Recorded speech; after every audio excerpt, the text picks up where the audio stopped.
A Ágata já participou aqui, deu essa colaboração. Então, vamos começar a falar de solos aqui com a nossa amiga Carol, do Eco Minhocas, né, gente? A gente já está muito contente em dar início à nossa associação.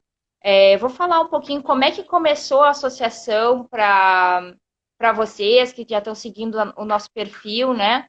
A gente tem cerca de 10 empreendimentos envolvidos com a agrofloresta, né? Aqui na região.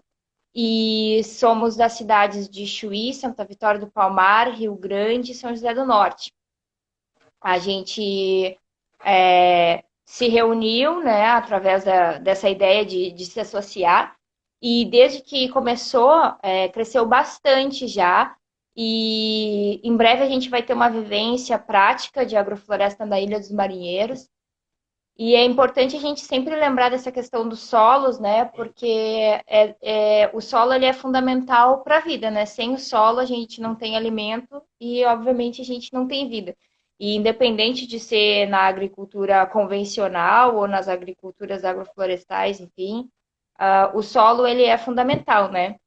Então a Carol ela já tem um trabalho assim com vermicompostagem, com compostagem, com a questão do humus também, né?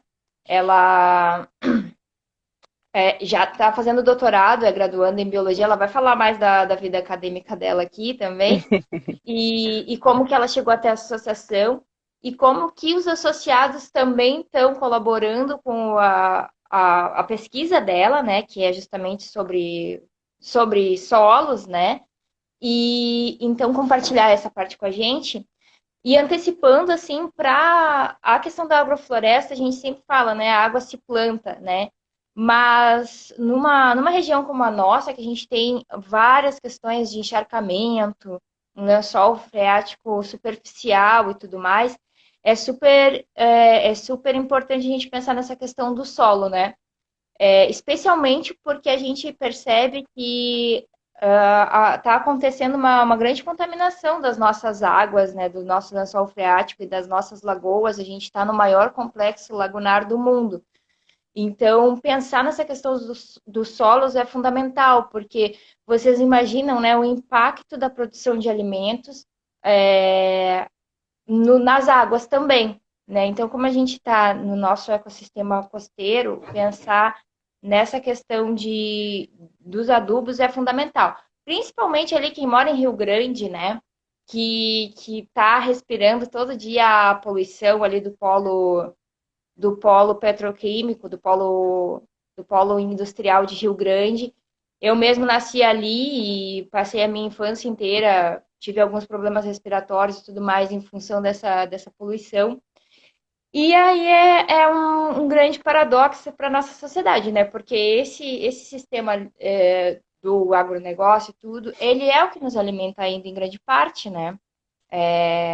Muitas pessoas ainda não conseguem acessar alimentos orgânicos e tudo mais, e tem grande parte da sua alimentação vinda daí. E como é que a gente pode mudar isso? Porque é muito fácil a gente sair por aí reclamando que, né, o agro mata, mas o agro está alimentando a maioria da população ainda. Como é que a gente sai dessa situação, né? Talvez passando um pouco da postura de ser só consumidor para a postura de também produzir o alimento, né? E é isso que a Alice vem com essa ideia, né? Então, as agroflorestas para nós, elas são importantes desde o ponto de vista de uma produção maior até pequenos produtores mesmo. A gente fica aguardando, então, os guris entrarem na sala. E então, Carol, assim, como é que tu descobriu assim, que tinha esse pessoal das agroflorestas e como é que foi assim entrando junto e pesquisando esse pessoal todo, né? Sendo uma pesquisadora dessas práticas. Então, eu sou, como a Ju já falou, né? Eu sou formada em biologia e me formei em biologia e já entrei direto no mestrado. E aí no mestrado eu trabalhei com a questão da contaminação de solos pelos agrotóxicos, né? A gente fez um mapeamento, um perfil da contaminação de solos no Brasil todo por diferentes tipos de agrotóxicos.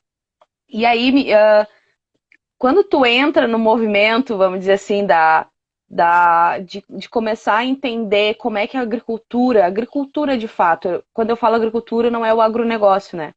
Quando a gente começa a ver a agricultura, a gente começa a se apaixonar por várias questões, né? Então, eu já trabalhava com solo, já trabalhava com as minhocas, enfim. E aí eu comecei a entrar e ler e entender e começar a ler sobre agroflorestas e a começar a ler sobre também a produção orgânica. E aí surgiu, então, no meu doutorado, a gente começou a trabalhar com a parte de solos, de cultivos orgânicos mesmo, para entender como é que é a dinâmica, né? E aí a agrofloresta, ela, claro que é um dos manejos, né? É um dos métodos de manejo de cultivo orgânico, né? Então, eu entrei na associação, né? Primeiro como ecominhocas, né? Porque na ecominhocas, a gente tenta, então, a gente trabalha com a parte de produção de adubos orgânicos, que tem tudo a ver com a agrofloresta, né? Com a produção orgânica. E aí, como pesquisadora também, como doutoranda, né, que está trabalhando então com os agricultores de cultivo orgânico e buscando também esse pessoal para eu poder fazer minhas coletas de doutorado, né?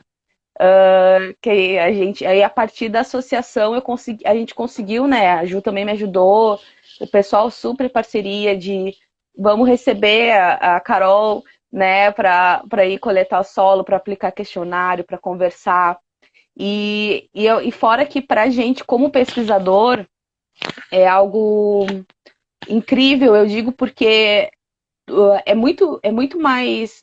Eu aprendo muito mais com o pessoal que, digo assim, não é da academia, mas vivencia a implantação de uma agrofloresta, por exemplo, sabe? E na vivência mesmo, na prática, sabe? De ver que várias coisas, às vezes, a gente lê na teoria, mas na prática ela acaba sendo diferente. E isso também tem que agrega muito na formação acadêmica da gente, né? Então, eu, Caroline, como sócio fundador da Ecominhox, mas Caroline pesquisadora, foi a entrada na associação foi muito gratificante, né? A galera interagir, a gente conversar, né? Conhecer como as iniciativas iniciaram, né? A gente tem vários, né, Ju, de pessoas que estão iniciando, tem gente que já está bem mais adiantado, porque quando eu converso assim com o pessoal, né? Ah, eu quero agrofloresta. Mas a gente precisa pensar, né? Que agora falando um pouco de solo, né? A agrofloresta ela demora um bom tempo para se estabelecer, né? A gente, quando se estuda, por exemplo, ecologia, né? Quando se pensa, vou dar um resumo básico do método, como se instala uma agrofloresta para o pessoal, que eu vejo que tem uma galera aqui que está entrando, que eu conheço, e que não está muito inteirado na temática, eu vou falar um pouquinho. Que a gente começa, quando tem, por exemplo, um terreno sem nenhum tipo de plantação, digamos assim, não tem nada de planta, tá? Então começa-se a iniciar algumas plantinhas que são primárias, ou seja, elas que chegam primeiro na terra, no solo, né? Vamos dizer assim, começam então a crescer, a transformar o ambiente, né? Deixar o ambiente de um outro modo e trabalhando também o solo, né? Com as plantas também vai vir micro-organismos, vai vir minhocas, vai vir outros animaizinhos e organismos que vão trabalhar nesse solo para deixar ele, digamos assim, como vou dizer para vocês, de uma forma que consiga se viver outros organismos, tá? Outros seres vivos conseguem estabelecer nesse local. E aí, então, começa assim, que a gente chama de sucessão, né? Aí começa primeiro as plantinhas primárias, depois vem as plantas secundárias, né? Depois começa a se implantar e vem árvores, né? Até chegar onde a gente diz que é um clímax, né? Que é onde, de fato, uma floresta, de um modo geral, ela está no seu auge, ou seja, sustentável, né? Já não se precisa mais inserir outras coisas, digamos assim, para que ela consiga ser autossustentável, ou seja, a rotação de nutrientes, que é muito importante a gente falar, né, para falar sobre qualidade do solo. Então, a agrofloresta ela vai trabalhar em cima disso. E, claro, a importância de um solo para a gente. E, Fala, Ju. não, tu falou da sucessão, e aí eu pensei bem nesse caminho mesmo que tu tá falando, né? Porque eu acho que muitas vezes as pessoas olham assim e devem pensar a Carol, ela é só pesquisadora, né? Mas tu também produz um solo, né? Tu também produz o humus com a Ecominhocas. Eu estava até conversando com uma pessoa e a gente, lembrando assim, né? Imagina o impacto que a gente teria no solo. Por exemplo, aqui na nossa agrofloresta a gente tem 1 hectare, né? Imagina o impacto que a gente teria se a gente usasse adubos químicos ao invés desse tipo de adubo natural no início da nossa implantação, né? Então, a produção desse tipo de insumo, porque nem todo mundo tem terra para plantar, o pessoal planta em vasos, planta em outra, né, muitas vezes em casa. E então a produção desse tipo de adubo, ela é muito importante para nós. Mas tu estava falando da sucessão, que é um dos pontos que a gente vai ver também no curso que vai ter, né, agora em dezembro, no dia 11 e 12 de dezembro. E é muito bacana, assim, o jeito que tu falou também, porque quando a gente fala em solo, muitas vezes a gente pensa que os nossos solos aqui da nossa região, São José do Norte, Rio Grande, Chuí, Santa Vitória do Palmar, a gente pensa que o estado natural deles é a areia, né? E a gente acaba esquecendo que são solos que passam por processos de arenização. Hoje que está um vento muito forte, né? E eu lembro que no início da nossa agrofloresta, quando a gente ainda não tinha nossas barreiras de árvores, né, os barraventos, as nossas plantas elas morriam por causa do vento, né? Porque o vento arrastava, por exemplo, imagina um pé de alface no meio de um lugar totalmente descampado, né? Então, isso acontece. As pessoas veem que o vento, né? Ele destrói as plantações muitas vezes quando não se usa esse tipo de princípio assim com proteção, com barreira de árvores, né? E aí muitas vezes as pessoas acabam pensando que vamos plantar árvores nativas naquele solo, né? E, como tu disse, né, dentro da agrofloresta também tem essa ideia de sucessão, porque muitas vezes aquele solo ele já está já passou por tanto o processo de arenização, ele já está tão pobre que ele não vai dar os nutrientes para aquela planta que é nativa, porque aquele solo já não tem mais aquela vida que ele teria na época que eram as plantas nativas que estavam ali. Então, às vezes, tu precisa introduzir plantas que são até consideradas invasoras, que são essas primárias mesmo que a gente fala, Uhum. né? Que eu vejo as pessoas falando, pinos, falam mal do pinos. Claro, qualquer monocultura vai trazer um prejuízo, né? Mas muitas vezes a acácia, por exemplo, que é a que a gente usa aqui, são consideradas plantas invasoras, plantas do mal, assim, né? E quando na verdade nenhuma planta é do mal, né? Do mal é quem está querendo usar aquela planta ali só com uma única finalidade e não pensa muito no futuro que aquilo ali vai trazer, né? Então, a partir do momento que tu consegue melhorar aquele solo e dar uma condição melhor para aquele solo, tu vai, de repente, conseguir usar as nativas de novo ali, né? Então, esse é um ponto interessante que eu acho que a agrofloresta também trabalha e que eu achei seria importante, assim, como tu falou, né? E, e aí, então, eu lembro que tu falou também que tu entrou no grupo Composteiros do Brasil, né? Também. E aqui a gente andando aqui pela agrofloresta, boa parte do nosso solo é a compostagem dessas árvores, né?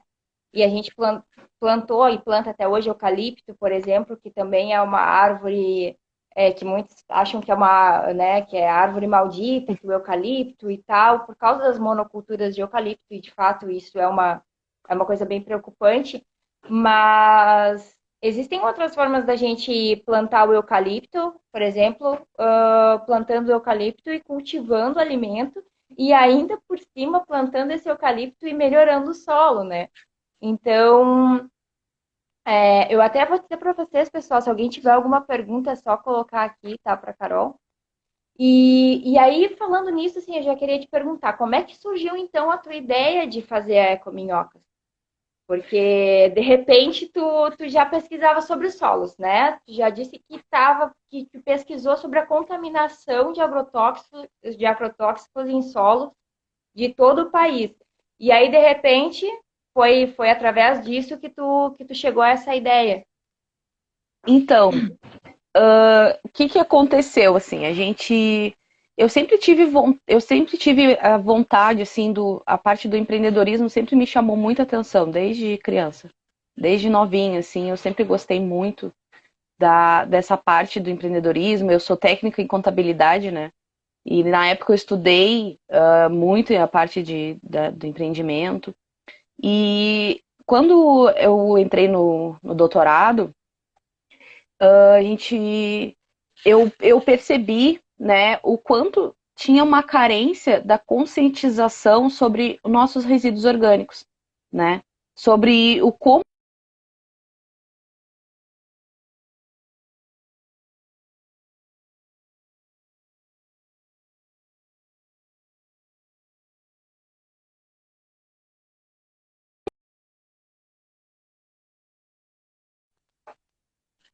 Agora acho que deu. Eu estava online ou tinha saído, Ju? Opa, eu acho que aqui só um pouquinho. Fala, Ju. Aqui tá mudo para mim. Não, fui eu que tinha desligado o microfone. Então, o Jardim dos Americás parece que fez uma ligação e aí deu uma parada aqui deu uma parada na transmissão. Mas tem como entrar como convidado, né? É só pedir para participar ali que dá para acessar a live. Sim. E daí a gente tenta continuar aqui. Continuo falando ou espero os guris? Eu acho que a gente pode continuar aqui, né? Temos 12 pessoas que estão aqui no conteúdo. Eu acho que a maioria, inclusive, segue a Ecominhocas e devem estar aqui para te ouvir, né, Carol? Então, olha, acho que o Jardim dos Americás vai conseguir entrar. Ai, que bom. Ah, vamos Vamos ver, vamos ver. ver Eu se o botei Daniel entrar ao consegue. vivo com o Jardim. Visualizar, entrar.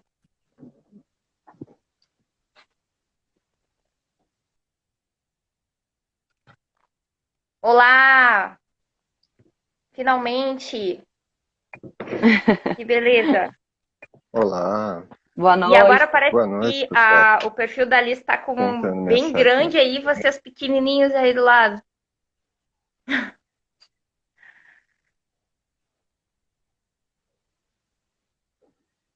Ah, primeira experiência com live, o cara É, vai aprendendo as tecnologias, né? pelo Acabei não Facebook. conseguindo transmitir pro Facebook, né? Vou ter que estudar Pelo que eu sei, a gente com tem. mais cuidado.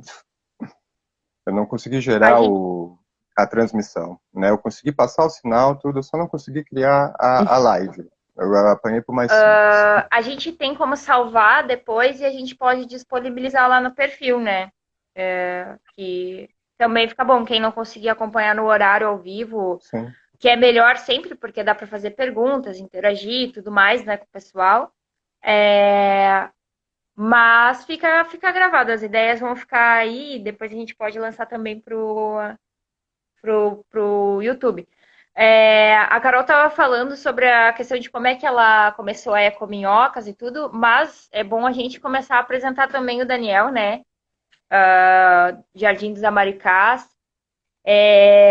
Para nós, assim, foi muito legal, assim, né? Porque no início, quando a gente estava começando, assim, as primeiras reuniões, acho que a Carol também, né? Tava desde aquele princípio ali, ó, o João entrou. Boa noite, João. tinha sítios assim, 2 sítios da ilha e o sítio da Quinta do Cardeal, né? Que era o coletivo Flores de Chico, o atual agora Lagoa do Rei, que foi muito legal o processo deles, e agora quando a gente tiver a vivência no dia 11 e 12 de dezembro, o pessoal vai poder ouvir a história deles pessoalmente, foi muito bacana mesmo. E, a Quinta do Cardeal, que é fantástico, né? O que eles fazem em pouco tempo já mostrando assim como que é uma agrofloresta, né? Criando material assim pedagógico sobre a agrofloresta através das redes sociais, isso é muito legal. E o Daniel, por sua vez, né, em São José do Norte, faz algum tempo que ele tem o Jardim dos Amaricás, né? O que é uma coisa fantástica, porque, né, é uma região ali do Estreito que a gente já imagina como um lugar inóspito. Eu não posso falar muito que eu sou do Chuí, né, agora, então, que é super isolado também. Mas pensar nesse tipo de perspectiva agroflorestal e tal, dentro desse contexto do Estreito, é fantástico, até por causa dessa questão das monoculturas, né, do próprio trabalho escravo que acontece ali, né, em função da monocultura do pinos e tudo mais, e até da cebola, do plantio da cebola, né, a gente sabe que tem condições péssimas de trabalho. E aí, Daniel, é legal tu contar um pouquinho para nós sobre como é que foi essa iniciativa de trabalhar com comunicação a partir de um lugar tão isolado, né? Uma pessoa que está isolada, mesmo assim, conseguir transmitir para tantas pessoas as suas ideias dentro desse contexto rural. A Agatha falou aqui para nós que descobriu, né, que está feliz de ter encontrado mais pessoas que trabalham com esses temas da nossa região e que descobriu o perfil e tal através de um amigo. Então, seja bem-vinda. A gente também fica feliz que tu ficou feliz, porque é mais pessoas para somar nessa ideia, né? Então, Daniel, conta aí para nós um pouco sobre como é que começou tudo.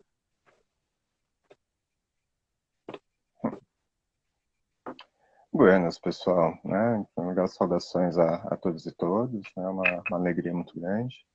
A gente, né, tá nessa missão, nesse trabalho de avançar com as associações aqui já há uma década, né? Onde a gente conversou com o Clebson, que vamos conversar um pouquinho mais daqui a pouco, também relatando dessa caminhada longa e contínua, né? E eu vim parar nesses rincões aqui porque eu comecei a participar de um projeto, né, do Ministério da Cultura, da Rede Cultura Viva, que foi o Ponto de Cultura Freguesias Litorâneas, né, que era um ponto de cultura que ele aconteceu dentro do museu aqui em São José do Norte. Então, ali eu conheci a pessoa do Fernando Costa Milã e de todos os pesquisadores que atuavam ali junto à instituição, né? E comecei a percorrer esses rincões e conhecer um pouco mais as comunidades. E daí, né, tivemos todo aquele momento de crise de 2008 para frente, né, que sacudiu economicamente muito forte as famílias. A gente, enquanto família, né, vendemos a casa em Rio Grande, né, lá no Parque Marinha, e viemos para cá para o Estreito. E reorganizamos a vida, né? E desde então, né, eu sigo nessa lida, né, trabalhando tanto com, eu já vinha, né, com a jardinagem, com a agroecologia, experimentando, né, a permacultura. A gente, né, vai se apropriando um pouquinho desse conhecimento que hoje com a internet e com as redes a gente consegue acessar de uma forma mais fácil, né? E a comunicação ela atravessa, né? Porque a gente, né, trabalha com cultura e também com ciência. Eu sou pesquisador, eu sou geógrafo, então as coisas vão se misturando na sintropia também, né? E essa ideia da agrofloresta é esse tipo de agricultura que vem transformando muito a percepção, né? Porque a gente sempre busca perceber mais a natureza, o mato, a floresta, e ver o que né, ali é de produtivo, como é que aquela energia que é tão abundante, ela funciona ali na mata, na floresta. E a agrofloresta nos traz essa visão, né, de vários grupos que já vêm aí quase mais de 50 anos, né, de pesquisa contínua, e traz a ideia da ancestralidade, né, porque quando a gente vai pensar hoje nas grandes florestas, como a floresta amazônica, a gente vai ali tá discutindo e percebendo, através dos estudos e das lendas e dos mitos, que essa floresta ela foi uma construção humana de interação com a natureza, né, que são esses saberes da agrofloresta que estão se perpetuando aí há milhares e milhares de anos. Então, a gente fala hoje em agrofloresta, parece que a gente está falando de coisas novas, né? Não, a gente está falando das ancestralidades nossas, dos nossos territórios, dos nossos ancestrais, dos povos que habitaram essa terra, e que hoje a gente está aprendendo de uma nova linguagem, também de um novo olhar, né? Que a sintropia traz essa ideia, principalmente lá do Ernest Dust, né? Que é perceber que as coisas misturadas podem ir muito bem. Então a caminhada é nesse sentido, assim, a gente vem trabalhando com cultura e experimentando, né, numa pequena escala, que é um jardim, né, são 2.000 metros quadrados, e levando a vivência, né, eu, a companheira, minha mãe, a gente Que sempre bacana. uma aprendizagem. Não, é muito bacana mesmo, né? Porque a gente tem uma perspectiva de que isso existe dentro do contexto assim, da nossa região. É incrível. E especialmente porque a gente está vendo assim que é cada vez mais pessoas, inclusive com a pandemia, eu acredito que isso ainda aumentou mais. Eu acho que a Carol agora, quando der seguimento à apresentação do Eco Minhocas, pode comentar como que a pandemia também afetou o negócio dela, porque eu acho que as pessoas passaram a buscar mais por isso, né? Passaram a buscar mais formas de produzir alimento e enxergar que a natureza, ela tem, a natureza somos nós, né? Mas que existe uma vantagem para a nossa saúde, né? E para o nosso bem-estar da gente estar cada vez mais integrado com o meio biofísico, né? Um detalhe também que eu lembrei, Daniel, tu falando dessa questão da ancestralidade e tudo, que eu lembro que quando eu era criança, assim, a minha mãe gostava de plantar, sempre morei com ela em casas que tinha pátio, assim. E eu lembro que ela tinha uma coisa que ela mandava eu e meu irmão ir buscar minhoca. E a gente ficava fazendo vários buracos assim para pegar minhoca, e quem pegasse a maior minhoca ganhava alguma coisa, era sempre uma coisa assim. A gente pegava minhoca para ela. E eu lembro que a princípio, né, toda menina assim, né, a gente criada daqueles estereótipos no início dos anos 90, então ainda mais forte era essa coisa dessa diferença para criar meninos e meninas, né? E que eu ainda achava assim, bah, esse papo de minhoca um pouco nojento. E eu lembro dela explicar sobre que a minhoca era muito boa, porque a minhoca ia fazendo os buraquinhos na terra, e aí a terra ia respirando e tudo mais. E eu, a princípio, achava que era essa a função da minhoca. Mas, com o tempo, né, e agora ainda mais conhecendo a Carol e o trabalho dela com minhocas, a questão da produção do humus, né, e como que a gente pode tornar, então, esses lugares, como tu disse também, Daniel, dessa questão da ancestralidade, esses dias eu estava pesquisando mais sobre essa coisa do nosso bioma aqui, né? E eu gosto muito da parte lá da megafauna. E aí eu fico pensando, assim, até falei para a Carol sobre aqueles animais gigantes que tinha, como o Megatherium, né? Uma super preguiça gigante que vivia aqui antes do ser humano chegar, há 2.000 anos, e que com o tempo acabou desaparecendo, né? Esses megatheriums, eles eram herbívoros e deviam se alimentar de árvores gigantes também, né? Então, a nossa região, se não tivesse a presença do ser humano e a questão também do gado, né, muito forte, que foi desde o início da nossa colonização aqui, eu acredito que a tendência é que ela fosse florestal também, né? Claro, um tipo de floresta diferente Os, da Ju, os Amazônia, com relatos que a certeza, né? gente... Ju, o relato que a gente... Os relatos que a gente tem da época do avanço, digamos, da guerra colonial, é que a abundância aqui era muito grande, né? eram os banhados, eram as matas, a Mata Atlântica de Restinga, então era uma abundância muito em tudo, né? Então, a paisagem que a gente vê hoje não é um resquício, né, do que Sim. foi. E aí, E há pouco tempo imaginando atrás, assim né? a introdução do gado, né, aqui na região e assim a colonização efetiva por parte dos portugueses, né, que estavam aqui em função desse gado também. Porque aqui no Chuí, como a gente está mais perto do Uruguai, a gente sente bastante essa questão de como pode ter sido fundamental assim a colônia do Sacramento, né? Porque era um grande curral assim de gado, né? E esse gado era trazido por tropeiros até passava por Rio Grande, enfim.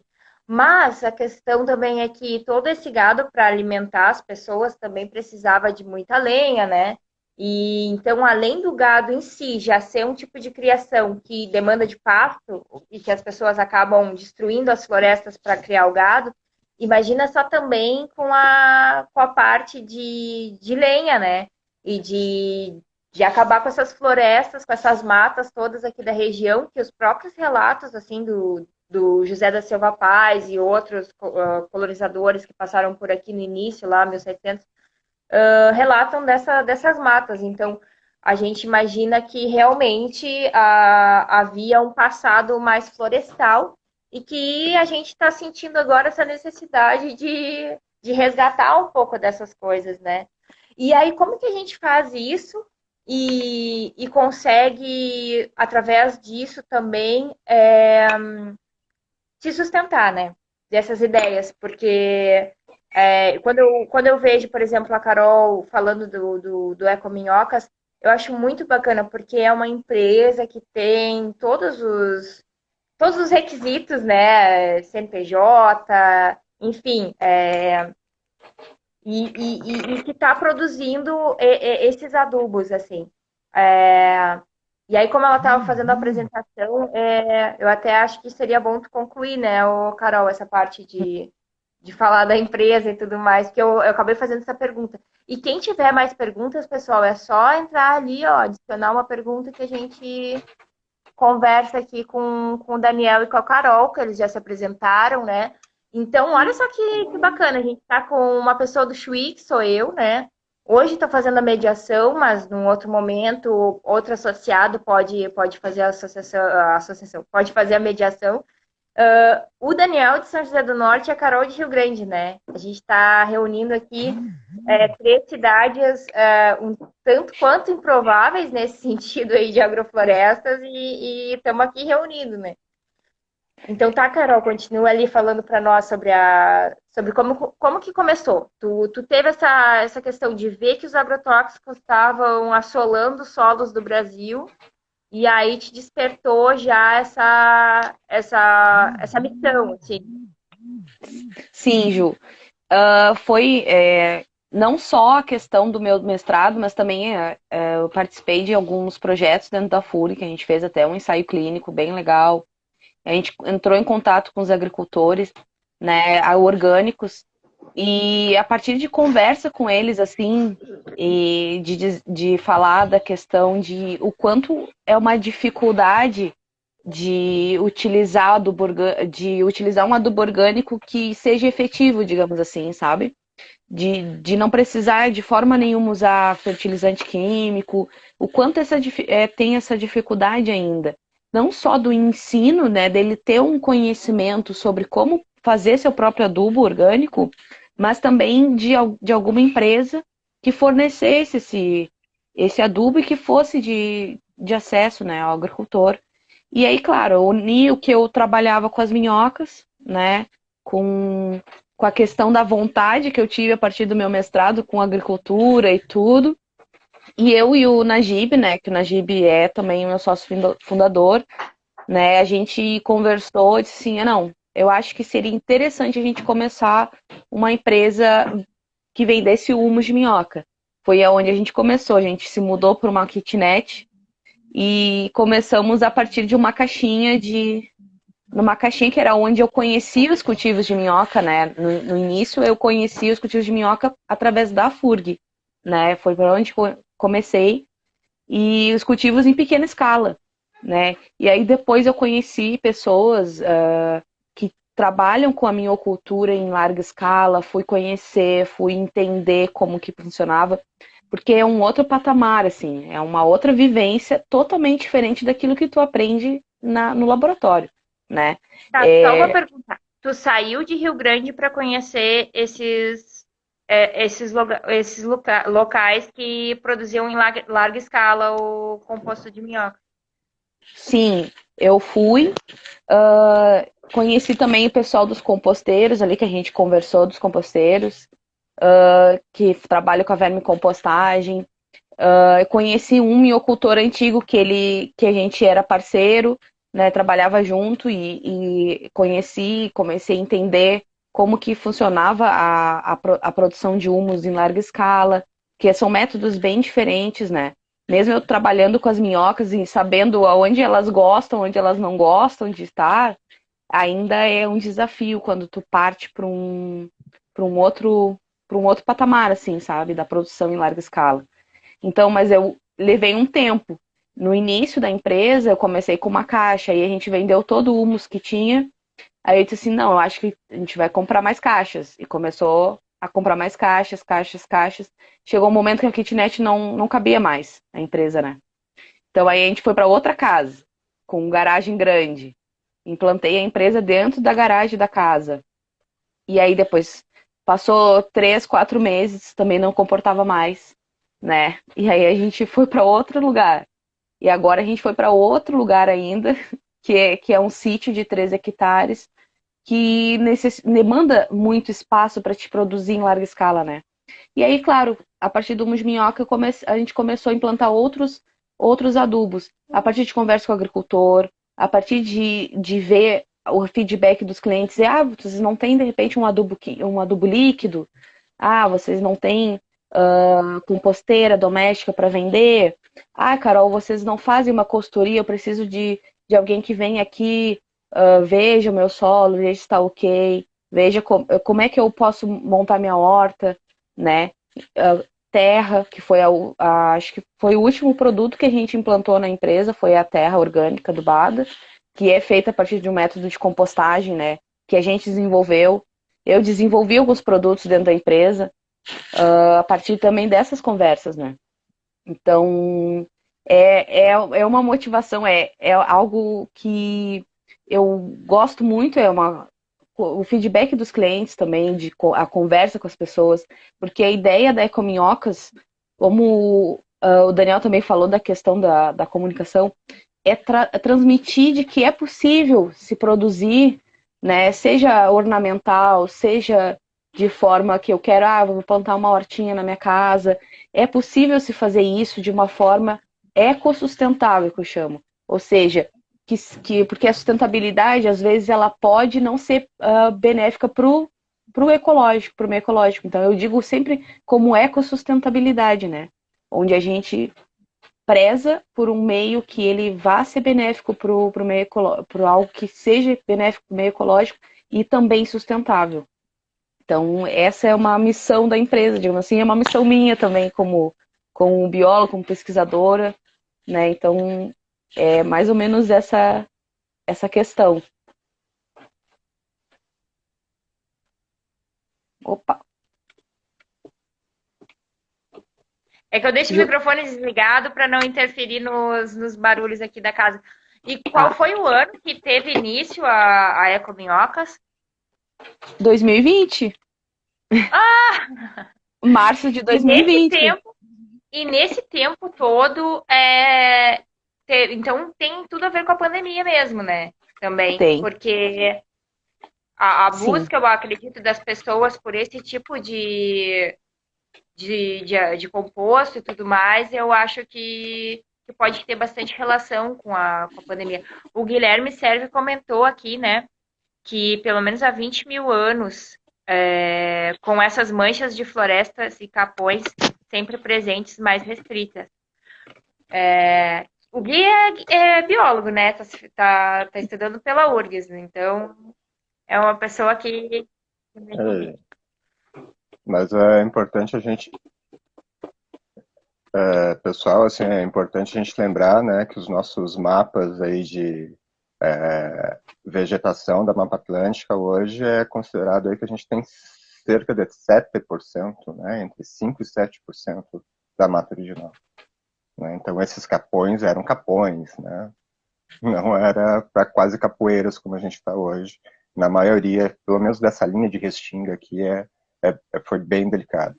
Né? E as áreas de banhado, muitas viraram lavouras de arroz.